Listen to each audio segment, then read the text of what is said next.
My name is Anthony Gonzalez.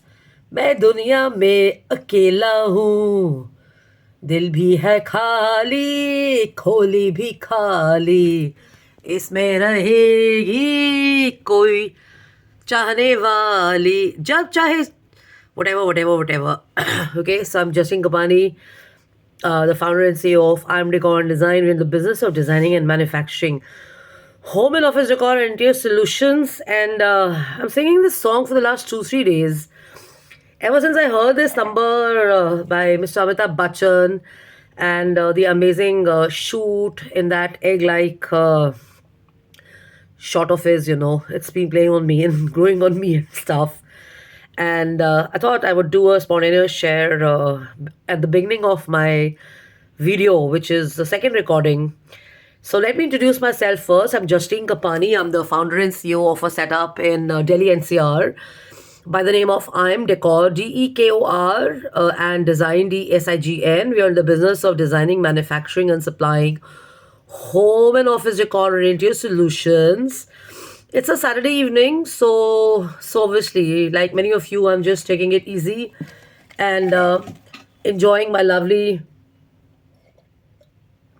favorite cup of positive energy giver, relaxation, and rejuvenating Indian chai. And this year, I experimented with the maximum number of tea brands, starting from international to Indian. And I've just this month shifted to Taj. Yes, Taj Mahal. Yeah, so that's what it is. So the beautiful branding of Taj Mahal, right? So yes, Taj Mahal. Since we're talking, my share is going to be on love and being single and stuff. Taj Mahal, the epitome of love and everything. When you ask people, where all have you been with your partners or your loved ones and stuff, or people who are married or single, where do they want to go once they're tied the knot and stuff? What comes to their mind? Taj Mahal. Taj Mahal, which is so deeply rooted in the minds of people and stuff. I've been there a few times. It's easy to go from Delhi by road and stuff, and it's also very easy for international people to reach in and stuff. So this share is not about Taj Mahal. If you're excited about it and you want to follow this for Taj Mahal, it's not. It's actually about a few people I met and an article which I've mixed here, which is about saying goodbye to your single self.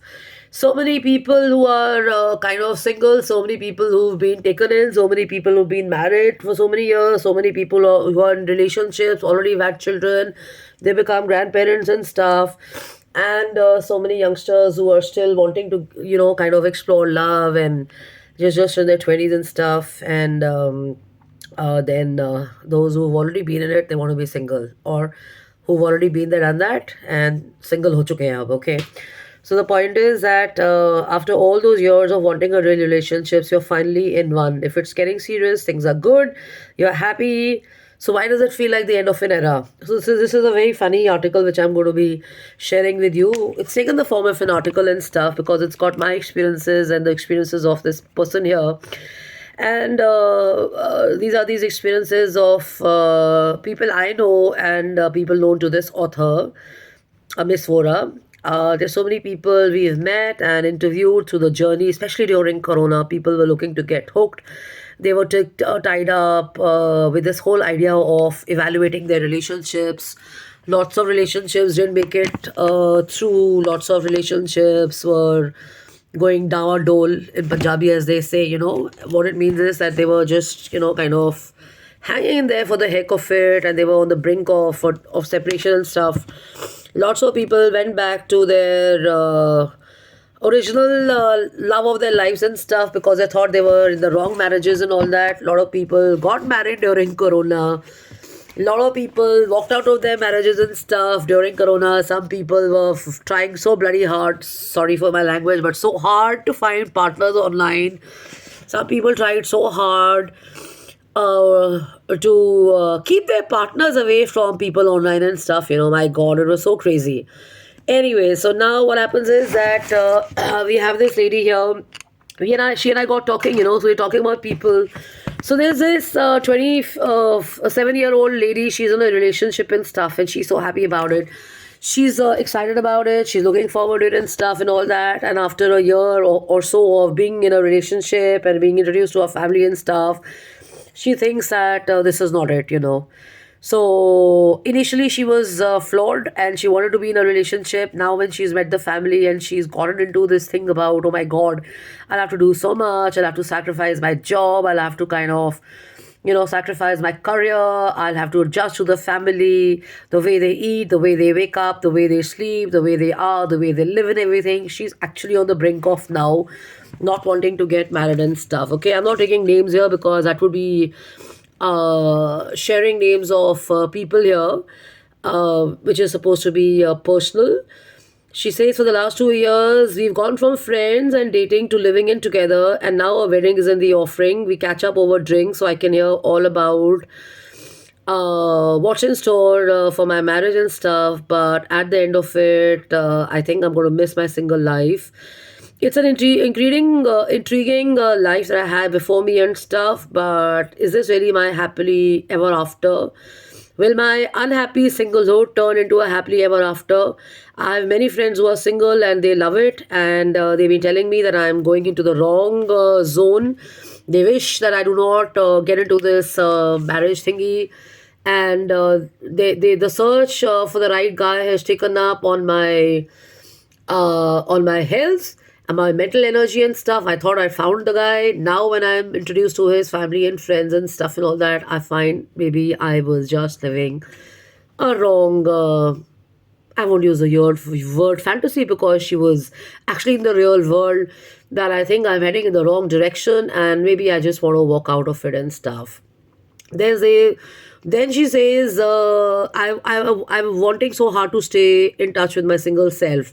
Then comes in this lady who's 37. She says, I've been single for a very long time, and because I've been working in a top MNC company, I found myself an apartment in Bangalore. I live there alone. I moved in with my boyfriend and stuff. It's more or less, you could call it a live-in relationship. We are not married yet. I love absolutely I call him my partner because we live in. I call him my partner. I'm not even married to him, but we do activities together. The world knows about it. I don't think we need a marriage here, but I think he's my partner. I love his company. We do activities together, but I do miss my own company sometimes. So, wanting both singlehood and relationship seems to be counterintuitive, but it isn't. It's like being hungry and then being fed. It's like traveling the world, looking for a home, but missing the adventure of the journey. And once you reach the journey, you don't want that adventure anymore. So, I thought it was really funny. And then there's a lady I know of. She was separated and. She's looking for a relationship and stuff. She had a crush on a few boys and men we went to party out with and stuff and all. Behind the scenes, she wanted to get married to a rich guy because she didn't want to continue working. She had walked out of a marriage because of whatever reason and stuff. And I was like, if you're going to look for a man just for the money to get married to and stuff, that doesn't sound like a ideal approach to me. I think because it takes a little more for a marriage to happen. By no means am I a marriage counselor. I'm not married, but I think I can mentor people well and stuff because single people, I think, are a little more sorted when it comes to these relationship things and stuff. And I think my advice has worked more or less good for people at times. And my advice was that you're going to be in your 40s and stuff, or probably in your early 40s. You've already been in one marriage. You're looking for a partner, and the partner doesn't want to commit, and you're traveling with him, and you want to move in with him and stuff, and you've lived with him, and he's saying he doesn't want a commitment, he doesn't want to get married and stuff, but still you think you want to be married with him. So end it and do not encourage the relationship to go any further. So the person doesn't stop, the person continues going on to travel and be in that relationship and stuff. So who's at fault and stuff? Obviously, it's the girl, right? Anyways, as usual, the blame game goes on to the man and stuff and all that. So then things take a detour. We meet again. The girl wants to kind of get married to a richer fellow. The reason is that she's not in a job. She's in a freelancing mode and stuff. So that means not a fixed income, and not being in a serious career and stuff. So that leaves very little scope for being financially stable and stuff. And life is unpredictable, anything can happen.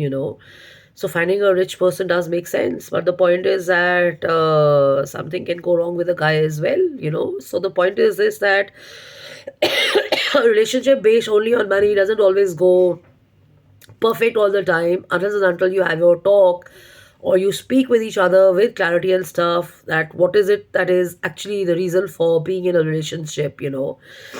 So when we got talking, Miss Vora and I, we were kind of thinking about all these situations and stuff. So we thought about the good, bad, and the ugly. The movie, the good, bad, and the ugly and ugly situation. So the ugly situation is when marriages are over and you want to come out of it, you want to get into something, you think it's going to get better, you get into something really bad, and then you're looking for something good to happen to you, it doesn't happen. And when the good happens to you, you're not sure if you want it or not, because you've been through so much of bad. You get into a spot of questioning every goddamn thing that's happened, because you think the world functions like that, right? So, saying goodbye to your single self. So, the point is, I'd shared a few weeks back that it takes courage to be single in a world where everybody is taken. Every second person is wanting to be in a relationship. They want a partner, they want a companion. When I say a partner, I don't mean someone you're married to. I mean a partner with someone you live, or you even share your innermost uh, secrets and stuff. Because if you were to get married, then you become a husband wife, right? So that's the way the Indian mindset works and stuff, and that's the way normally it is like that and stuff. So I'm going to go on to video too, because I'm not able to read through this article, because I think my cough and cold, I'm not able to read properly with the moisture in my eyes. So excuse me, I'll be back on video 2. You take care. Bye bye.